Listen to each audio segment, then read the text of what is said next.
Leitura do primeiro livro dos Reis. Naqueles dias, Elias pôs-se a caminho e foi para Sarepta.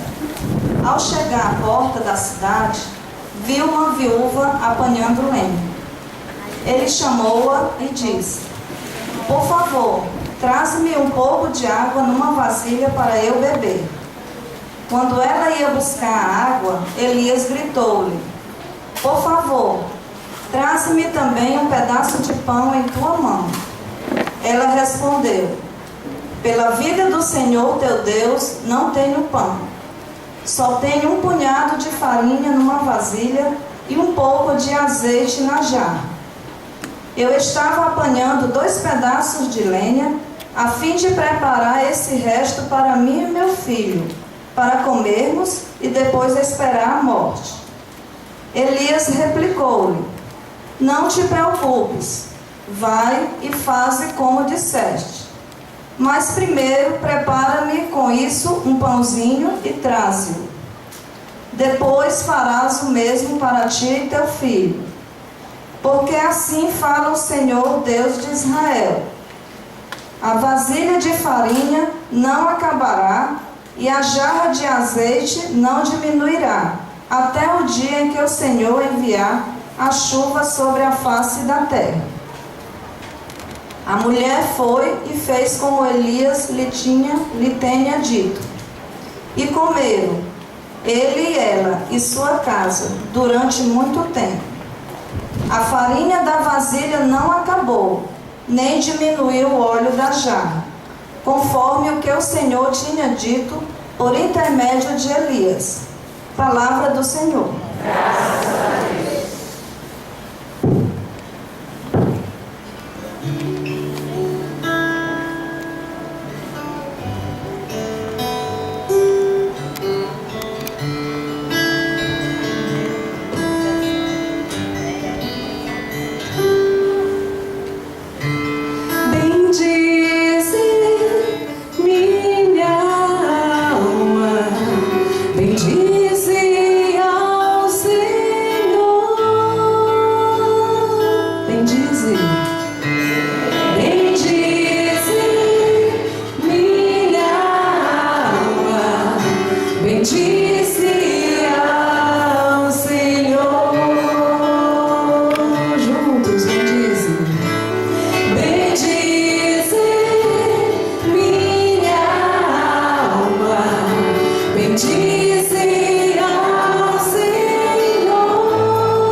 Leitura da carta aos Hebreus. Cristo não entrou no santuário feito por mão humana, imagem do verdadeiro, mas no próprio céu, a fim de comparecer agora na presença de Deus, em nosso favor. E não foi para se oferecer a si muitas vezes, como o sumo sacerdote, que cada ano entra no santuário com sangue alheio. Porque se assim fosse, deveria ter sofrido muitas vezes, desde a fundação do mundo. Mas foi agora, na plenitude dos tempos, que uma vez por todas ele se manifestou para destruir o pecado pelo sacrifício de si mesmo. O destino de todo homem é morrer uma só vez, e depois vem o julgamento. Do mesmo modo, também Cristo, oferecido uma vez por todas para tirar os pecados da multidão, aparecerá uma segunda vez fora do pecado, para salvar aqueles que o esperam. Palavra do Senhor. Graças a Deus.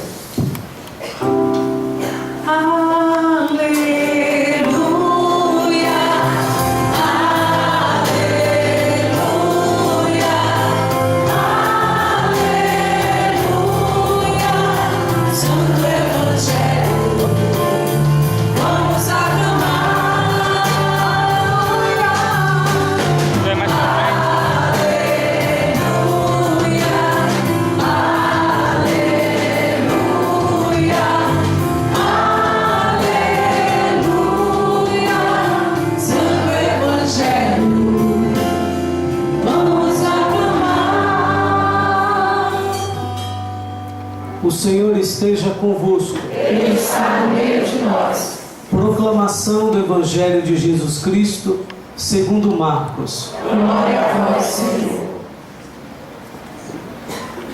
Naquele tempo, Jesus dizia no seu ensinamento a uma grande multidão: tomai cuidado com os doutores da lei. Eles gostam de andar com roupas vistosas, de ser cumprimentado nas praças públicas, gostam das primeiras cadeiras nas sinagogas e dos melhores lugares nos banquetes. Eles devoram as casas das viúvas, fingindo fazer longas orações. Por isso eles receberão a pior condenação. Jesus estava sentado no templo, diante do cofre das esmolas, e observava a multidão depositava suas moedas no cofre. Muitos ricos depositavam grandes quantias. Então chegou uma pobre viúva que deu 2 pequenas moedas, que não valiam quase nada. Jesus chamou os discípulos e disse: em verdade vos digo, esta pobre viúva deu mais do que todos os outros que ofereceram esmolas. Todos deram do que tinham de sobra, enquanto ela, na sua pobreza, ofereceu tudo o que possuía para viver. Palavra da salvação. Glória a vós, Senhor. Bendize minha alma, bendize ao Senhor. Bendize minha alma, bendize ao Senhor. Tá muito bonita ela cantando. Agora eu quero ver vocês. Bendize.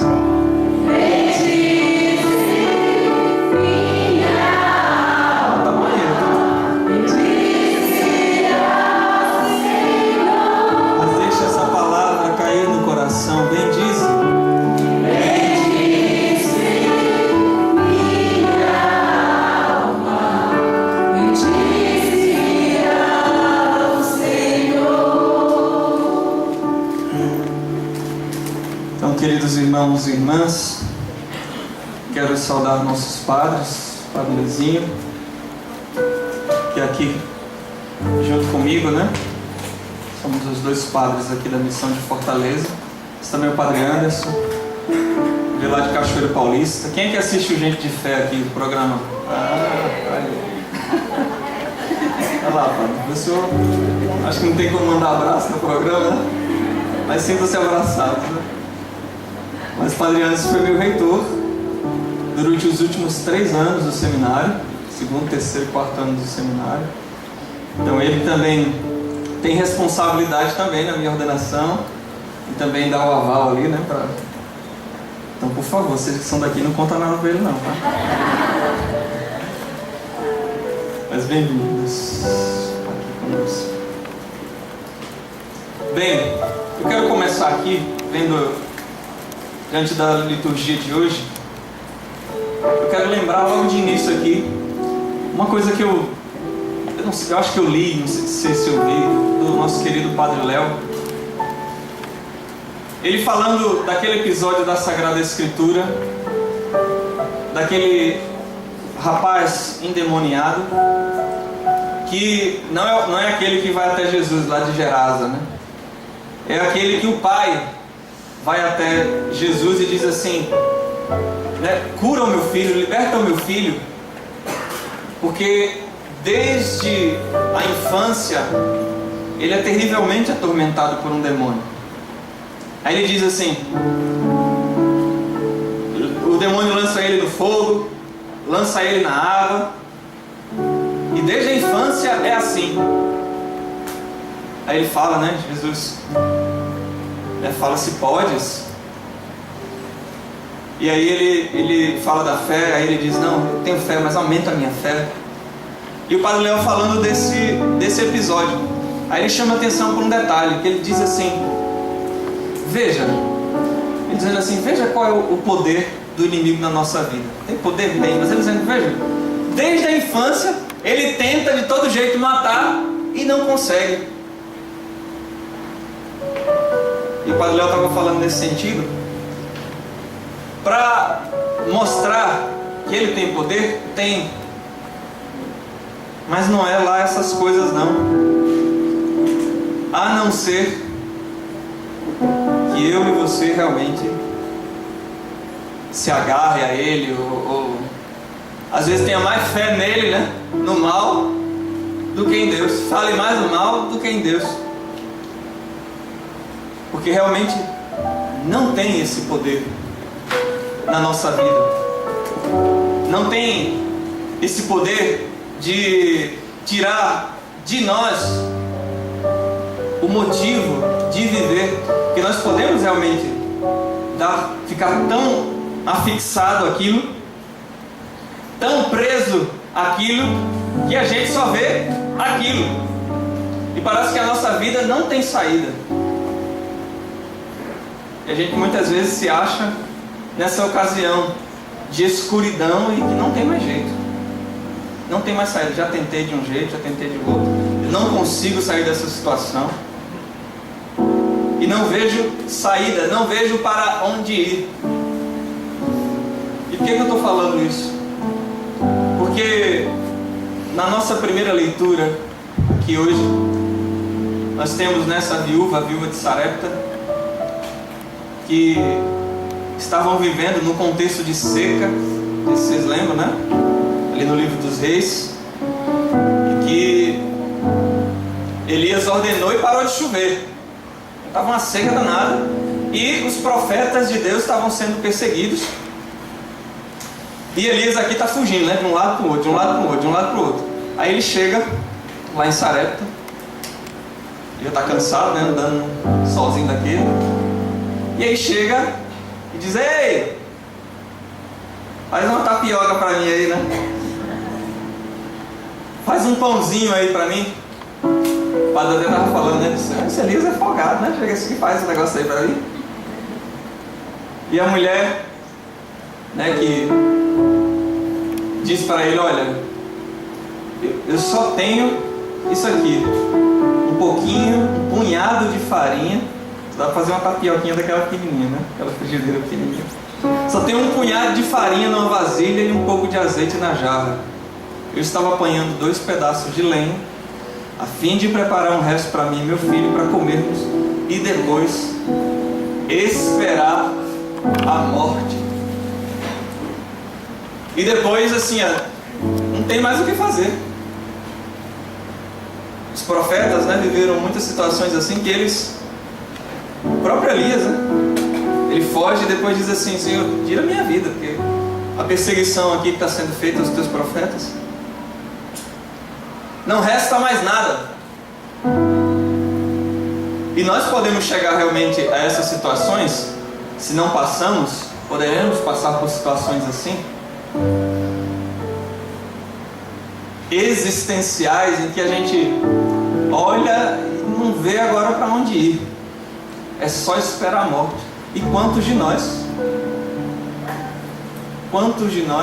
no tempo de hoje, e vocês sabem aqui em Fortaleza o quanto o índice tem aumentado de pessoas que têm tirado a vida, quantos de nós pensamos assim? Gente que chega e diz assim: padre, ainda não fiz porque não tive coragem ainda disso, mas eu queria que Deus tirasse minha vida.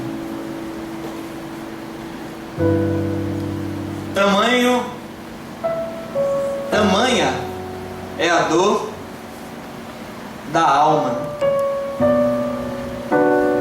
Falando com uma pessoa que ela dizia assim: padre, lá no meu trabalho uma pessoa suicidou, tirou a vida, e as pessoas ficavam: mas como é que a pessoa fez isso, não sei o que, ela estava tão bem, fez isso. E ela dizendo: padre, eu sei que é isso, uma dor no corpo, você vai ali, né? Você vai lá, toma um remédio e passa, mas não tem esse remédio para alma.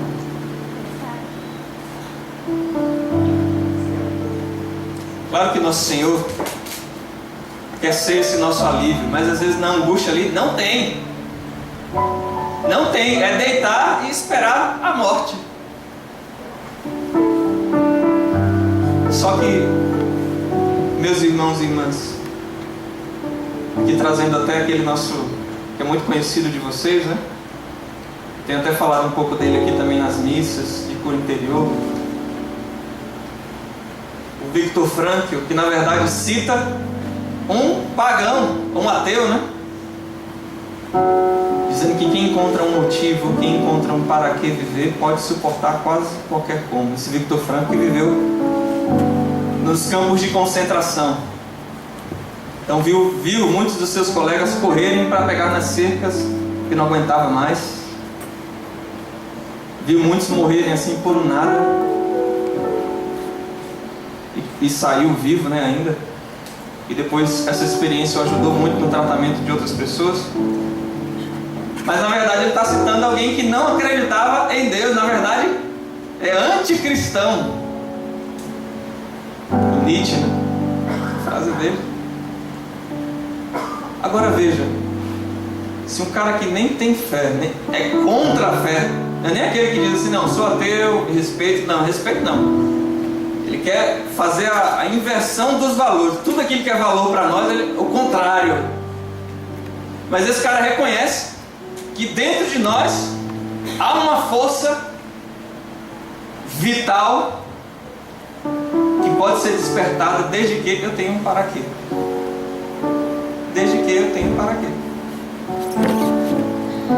Agora você imagine isso a nós que acreditamos na realidade da existência de Deus. E Elias deu um motivo, uma razão para essa viúva. Veja o que ele disse: não te preocupes. Olha quando ela diz, né? Esperar a morte. Não te preocupes, vai e faze como disseste. Vai lá, você não vai fazer, né, uma tapioquinha, né, para você, pro seu filho. Aí ele diz: vai lá, acende a fogueirinha, os 2 pedacinhos de lenha, mês de junho, né? Pega a fogueirinha e assa lá. Aí ela, acho que já estava feliz da vida, né? Vou lá fazer minha comidinha, ainda bem, porque tem que dividir com ele, só tem que ter pouquinho. Só que Elias vai e diz, né? Mas, primeiro, prepara-me com isso um pãozinho. Prepara-me e traz-o. Depois é que você vai. Ela falou: ai meu Deus do céu. Farinha pouca, o quê? Meu pirão primeiro, né? Farinha pouca e ele estava pedindo pão para ele primeiro. Ele diz: depois farás o mesmo para ti e teu filho. Aí aqui ele vem dar para ela um motivo para viver. Mostrar que Deus não vai faltar a ela. E ele diz: porque assim fala o Senhor Deus de Israel: a vasilha de farinha não acabará, e a jarra de azeite não diminuirá, até o dia em que o Senhor enviar a chuva e sobre a face da terra. A chuva sobre a face da terra. Veja, a mulher não diz mais nada. Ela agarra-se a isso. E vai. A mulher foi e fez o que Elias tinha dito. E comeram. Ele e ela e sua casa durante muito tempo. A farinha da vasilha não acabou, nem diminuiu o óleo da jarra, conforme o que o Senhor tinha dito por intermédio de Elias. O profeta Elias conseguiu achar, veja, ela já estava entregue, né, à morte, mas ele conseguiu achar dentro dessa mulher, conseguiu achar um pontinho ali que nem ela sabia que tinha essa força, nem ela sabia que tinha essa fé. Ele ajudou a despertar. Mas olha, vai, faz o que eu estou dizendo. Igual a Jesus, né? Tem alguns textos que diz, né, que Jesus viu que naquela pessoa havia fé para ser curado. E é isso que nosso Senhor Jesus também sempre faz conosco. Ele não chega assim, né, fazendo as coisas assim, né, igual a metralhadora, curando isso. Ele chega e vai dialogando, vai conversando, vai perguntando, vai fazendo vir para fora, à tona, as razões para viver. Nosso Senhor é mestre nisso, em enxergar o suspiro, a chama que ainda fumega, e fazer tudo viver. Como a gente faz, né? Com o fogo está apagando, você vai lá e, né? E faz viver. Ele tem paciência conosco, vai aos poucos e retira de nós a vida que está dentro de nós. Porque tem, gente, aquele que tem fé realmente, aquele que aposta a sua vida de que pode ter uma vida melhor, esse supera. É claro, a gente precisa muitas vezes da ajuda de pessoas, de Elias na nossa vida, que às vezes a gente está assim meio tonto, né? Que não consegue ver, a coisa está aqui, parece que está do nosso lado aqui, e você não vê. Sabe quando você está assim, né, com o celular aqui, né? E cadê meu celular? O negócio está do lado e a gente não vê. E aí vem alguém, Elias, pessoas que são profetas na nossa vida, e a gente está tão atordoado, tomou um nocaute, né? Tomou um direto no queixo, que a gente não consegue ver, e aí vem Elias e ajuda a gente a despertar. Mas veja, dentro de nós há essa capacidade de viver. Eu falei aqui, acho que no outro dia, né, que lá na minha casa, lá em Parnamirim, no relógio, né, de energia lá, aqui é a Enel agora, né, a Coelce, lá é Coserne. Inclusive passava, os caras vinham deixar a conta, né, quando eu era mais novinho, aí chegava no portão e gritava, né, Coserne. Aí eu chegava também na casa do povo e falava isso, Coserne. O povo já saía, ia visitar o povo da minha família. Mas lá é o pessoal da Coserne. Colocaram o relógio lá, tudo, né? Cortaram um matinho que tinha. Daqui a pouco nasceu, dentro do relógio, pela parede assim, nasceu uma árvore, né? Começou a atrapalhar lá, né? E aí foi chamado o pessoal, eles foram lá, cortaram, colocaram o óleo queimado, né? Ali. Passou um tempo de novo. Tá lá em casa o negócio, aí vai só se derrubar a parede e tirar o negócio mesmo. O que eu estou dizendo com isso? Dizendo que tem vida. Tem vida. Você corta lá a árvore, aí nasce. Pé de castanhola aqui, né? É corta as pés de castanhola, nasce aqueles brotinhos assim no tronco dele, um tronco grosso. Porque tem vida. Porque é um ente vivo. Nós somos vivos. Tem vida. Agora imagina isso ainda com a vida sobrenatural do Espírito em nós. E o Espírito também vem fazer como, vamos dizer assim, né? Mesma coisa que Jesus, trazer a vida. Trazer a vida para fora. Agora, realmente tem um passo que é nosso. O acreditar. Ainda que você diga assim: Senhor, eu não tenho, a minha fé é pouca, mas aumenta a minha fé. Mas se tiver a pouca fé, você vai ter vida. Uma, a oblação aqui, o óvulo da viúva, foi o pouquinho. Era o pouquinho que ela tinha. Tudo que ela tinha para viver, ela ofereceu. E isso agradou a Deus. É o pouquinho. E você vai ter só 2 moedinhas. É o que está sobrando aí, diante da realidade da vida de cada um. Só tem 2 moedinhas.